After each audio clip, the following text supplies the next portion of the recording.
Presidente, un primato pesante per il Veneto.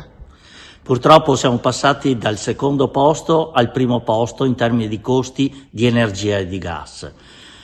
Purtroppo la situazione del Golfo e quindi aver ricominciato la guerra nello stretto di Hormuz ha portato ad aumenti ulteriori e quindi a costi per le nostre imprese. Nostre piccole e medie imprese che rappresentano un treno importante per l'economia veneta, e quindi questo va purtroppo ad aggravare, portando le nostre imprese a essere in difficoltà per quello che riguarda la competitività, i costi dell'impresa, ma soprattutto quello che sono i margini alle nostre piccole imprese. Ecco che questa situazione pone ulteriormente in difficoltà il nostro Paese e quindi fortunatamente quello che è avvenuto è che la Regione Veneto, nella figura del nostro assessore Massimo Bitonci, è andato a rafforzare i fondi di garanzia con 10 milioni.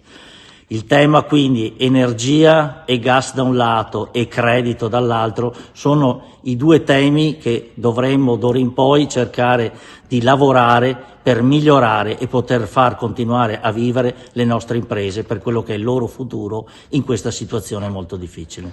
Ecco, l'energia è passata da 12,2 a 12,6, sono pochi punti ma importanti per le imprese. Ci ribadisce questo concetto, Presidente?